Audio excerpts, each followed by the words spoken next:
Hey guys, welcome back. I just wanted to give you guys a quick tour of my studio today. This is my workspace where I love to be creative. Ooh, what is this? Okay, sorry. This is my work area I'm about to show you. So, let's make this quick. Alright, so I got my guitars hanging on the wall. I got my ukulele. My Martin traveling guitar, it's made of cedar. I don't think they make them of cedar anymore. So it's a real blessing to have. When you smell the inside of this, you can smell cedar. Turn that drum machine off for a second. And this is a friend's guitar. My best friend, he gave me this guitar. And he brought this guitar over. I bought him a cable for it right there. And I said, hey man, I bought you a cable for your guitar, and I put it on the wall. I gave it a place on the wall, so whenever you come over and we have a jam session, you know, we'll have the guitar to use. This is an acoustic electric. He tried to tell me to keep it, but I'm not going to keep it. I'm just going to take very good care of it, so when he comes over we can jam out. He's a good man. I've got my my wall mounts I installed with headphones. One maraca. I used to have a set of two. Over the years, one busted, and then the other two I left at a friend's house, and his little child took them and lost them, so never seen those again. Those actually came from Florida on a trip. Pretty nice though, they work great. I do have more headphones, but I just decided to hang two. I do have more hangers. I may put a third set there. My subwoofer system with my speakers. My Yamaha MG10XU mixer, that's a 10 channel. Extra monitor, laptop. My laptop's running it's a Toshiba running an i7, 8 gigs of DDR3 RAM, Windows 10. I'm using Cubase AI 11, and right now I'm currently running the Korg M1. In case you're not familiar with the M1 is a synthesizer that Korg put out in 1988. According to the online information, they sold 250,000 copies, or how do you say, 250,000 units. And what we have here is M1 LE, which it's called that because, you know, they took the whole M1 and they made it into the software, and it is exact replica. It's a very nice system here.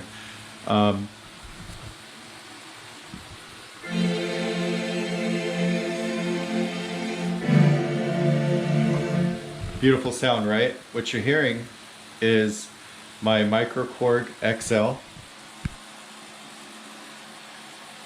It is MIDI'd into the Korg Volca FM synthesizer, which is actually a small synthesizer that Korg made that has more of like a 1980s analog sound to it, to where the Korg XL can do both analog and digital.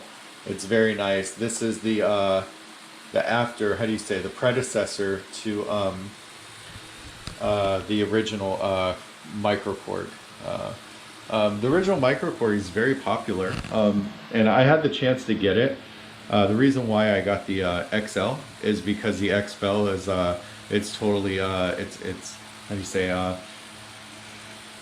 USB output. It's got more functionality for the PC, or you know, getting it into a computer and into the studio. To where the original Korg, you do have to buy a MIDI to USB converter to make that happen, which is still okay. You know, that's okay. But I went ahead and got the XL. I really like the XL. So also, you know, I showed you the Korg Volca FM, and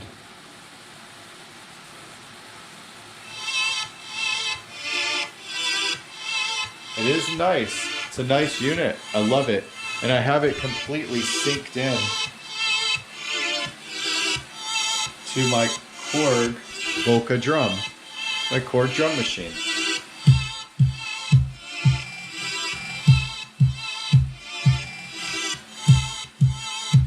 It's a nice sound. I like that. And I can add the M1 and the XL.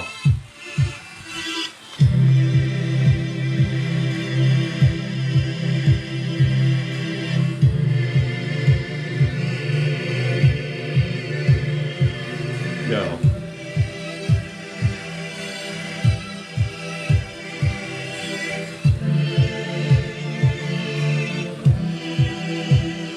I've got many rivers to cross.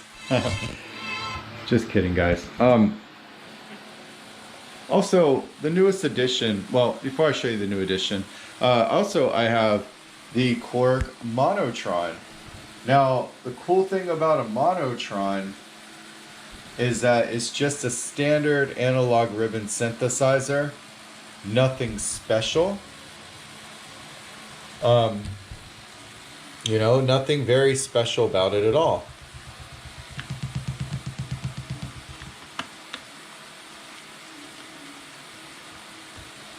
As a matter of fact, there's really, damn, let's see. Sorry, I didn't really set this up to demonstrate it all.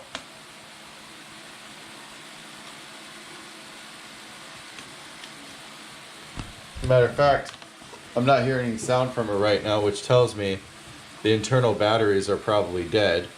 So I'm just turning that part of the mixer back down. It's totally cool. I'm actually going to do a demonstration of this later because this Korg Monotron is a very interesting piece of equipment. It's an analog ribbon synthesizer, but it also has a headphone jack out and an auxiliary in, which I've tried a few experiments. I even took a cell phone. I took the audio out of the headphone jack and put it into the auxiliary, and then I put the audio from the headphone jack out of the monologue analog ribbon synthesizer, and I put it into the mixer, and I ran sound from the cell phone, and it was just a basic sounds, you know, like some ringtones, and I was able to adjust the rate, pitch, cut off, all that cool stuff, and whenever I would push the buttons, that signal would come in and it would be chopped and screwed. Pretty cool sound effects. So I'm going to do a demonstration for you guys for that on another video. I think that's going to be a nice little video. And also the cool thing I like about this is in the back of this unit, there's a little tweak that connects to the board, and you can actually tweak the board with the small screwdriver. And that's probably another thing I have to do, because I tweaked it last week to get a specific sound on top of tweaking these, and it gave me something cool. I like that. I got the Monotron, like you can order the Monotron right now online. I think they're like $50. I honestly think it's one of those things that should probably only be like 25 bucks, because it's not a real serious instrument. It's just kind of a circuit bender, and you can pass sounds through it, manipulate that, and pass them on outward to the mixer, and put that in the recording with it.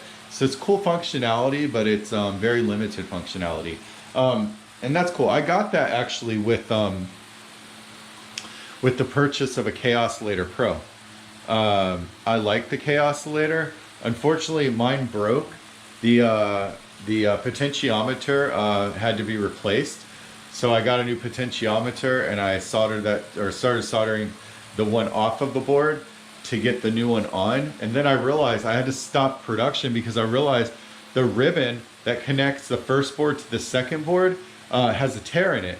And the ribbon, the pens on the ribbon are so small. I've sat there with the magnifying glass trying to count each individual pen, and somewhere along the line my eye always twitches, and I lose count. So maybe one day I'll make a video of that and maybe we can figure out together how many pins this ribbon has, because if I can, I've seen, look, when you go on Amazon or eBay, you find all sorts of ribbons out there from China and, you know, whatnot.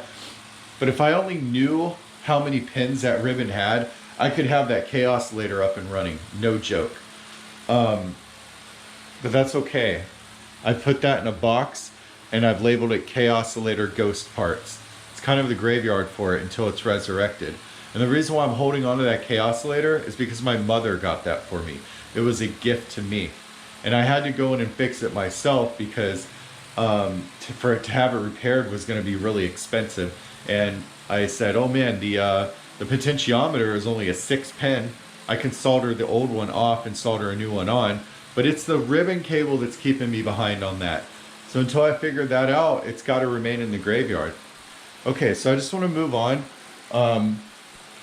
So this right here is a cigar box, and it's not just any ordinary cigar box. I like to keep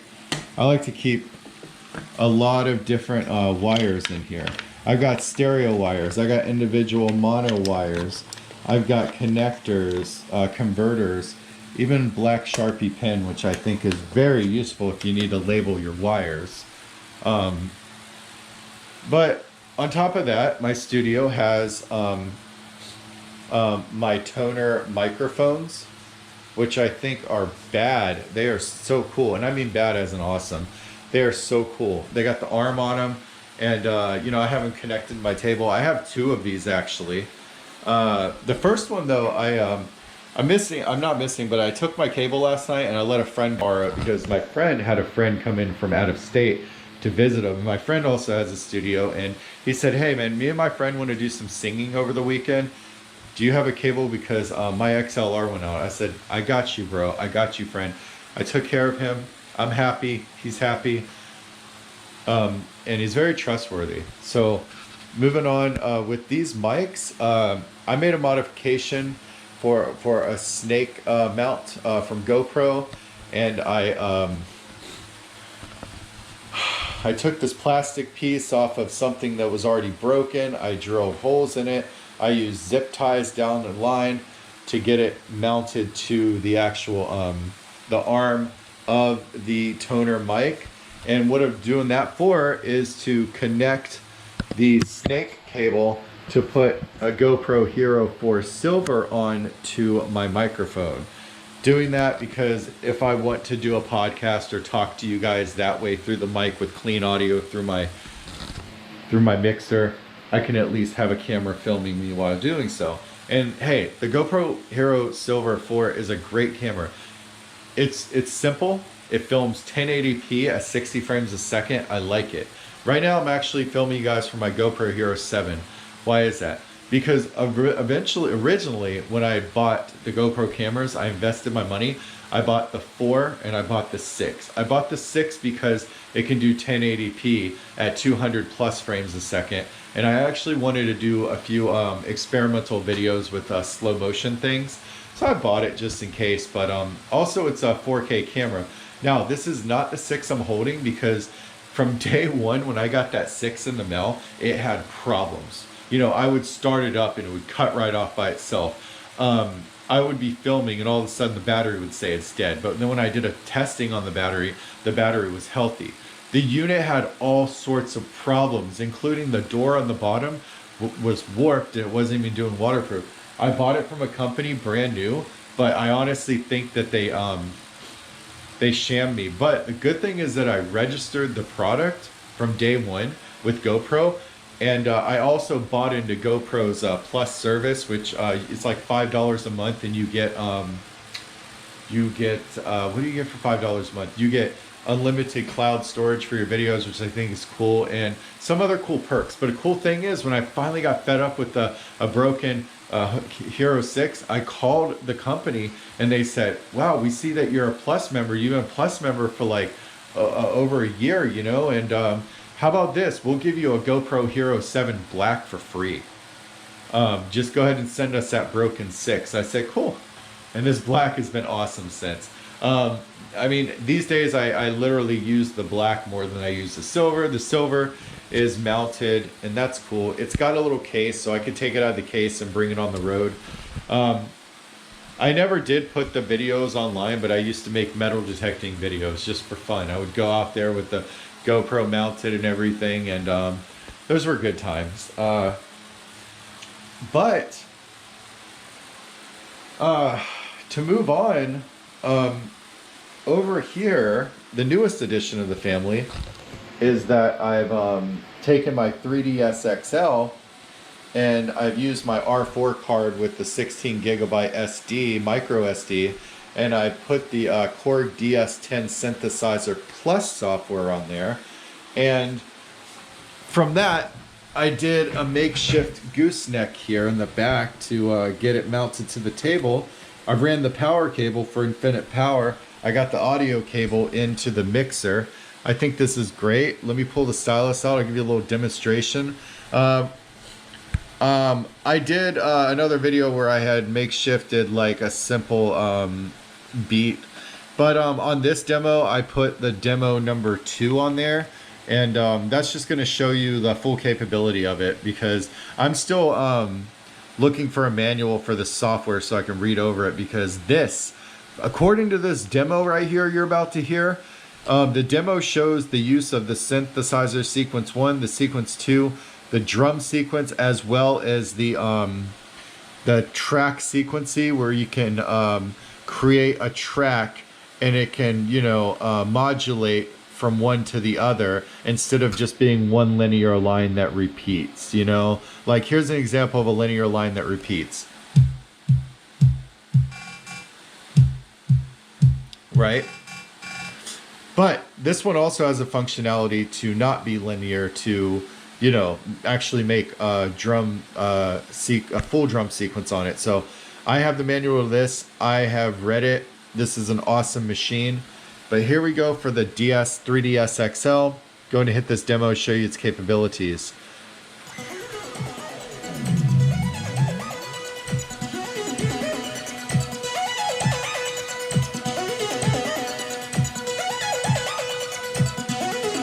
You hear that? Oh, it is at 132 BPM. So let me match this drum machine with that.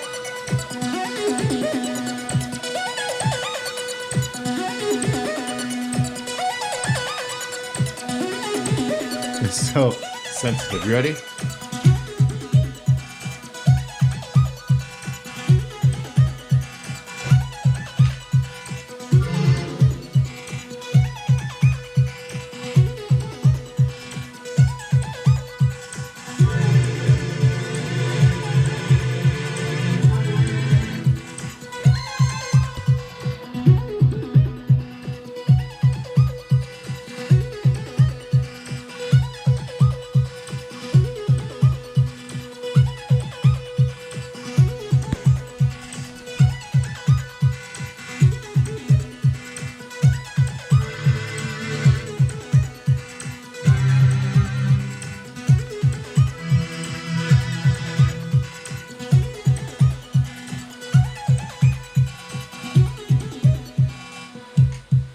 I actually love having the 3DS XL as a newer part, how do you say, as a new addition to my studio. I forgot to tell you guys too, this is one other thing, is a must in your studio if you want the production, if you want proper, how do you say it, headphone, if you want your, okay, so let me just explain. This is a headphone amplifier, okay? So what it does, it gives me 4 channels for 4 additional headphones.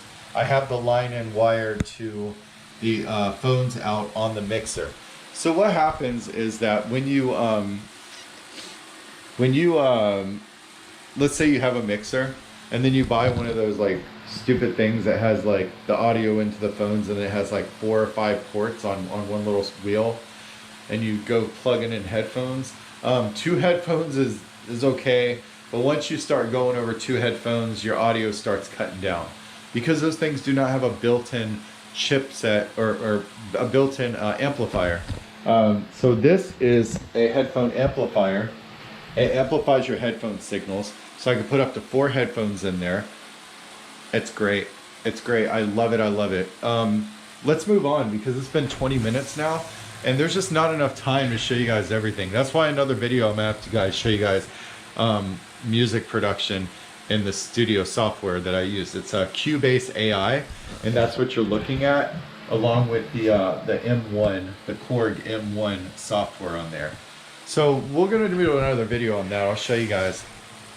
As for my PC here in front of me that I'm looking at, on the PC side, this Nitro 5 that I use, it's got a 2060 RTX GeForce in it, and I have an extra monitor out. What I'm doing with this machine is specifically for film editing. And on that note, I went and bought the Sony or the Magix Movie Studio 2022 suite. I think it's awesome, and that actually came with a piece of software called Music Maker 64. I don't really use Music Maker 64. I've messed around with it, but like I said, this setup right here is strictly for film production. So this is my setup, and I do got a few more things I need to do to my studio. Like I'm going to be running Ethernet cable through the walls and into my main audio system here. And what's going to happen is I'm going to bridge this system to this system through the Ethernet so I can transfer files back and forth easily. I've already started setting that up with the software, but now I just need to run the R45 cables. But yeah, hey, this is a sample of my studio, and I hope you guys like it. Till next time, I'm gonna hit you guys up with another video soon on like the music production in the Cubase. Now, the thing with that video is that I am going to probably have 2 different. I might make it simple and do 1 camera, or I might just use both cameras mounted at 2 different angles because I am using Windows 10 right here, but as far as I know, I don't have a screen recorder for that. My Nitro has a built-in screen recorder for the in the GeForce RTX graphics card, which is great. Like I can show you guys videos in the future of editing with the Magic Movie Studio, because I don't really see any videos online with people using Magic Movie Studios, and I've read the manual, and it's an easy program to use, and it's actually got a lot of cool features. So we'll do some professional screen recorded videos of that in the future. For now though, we are going to do like a simple song, like we're going to create a song together, a music production video for the Cubase AI 11, but it's just going to be filmed like this with the camera. So it'll be fine because look, I am so sick and tired of seeing videos out there where people don't explain the things that they're doing in the tutorial. I know you guys are tired of those videos, so when I do a tutorial with you guys, I am going to be very specific. I'll take my time with it. I'll be very clear. I want you guys to understand. I'm not just gonna be like zippity zip zip zip and then we're done. So it's great. Like if you guys have any questions, feel free to ask me. I will definitely have the time to respond to all your questions. As long as they're respectful in nature and you know, you want to actually learn something, I don't mind dropping knowledge on you. But no simps, please, and no crazy people. However, if you guys like this video, throw a like on there, subscribe, and comment in. Let's talk about stuff. Peace, guys. Have an awesome weekend.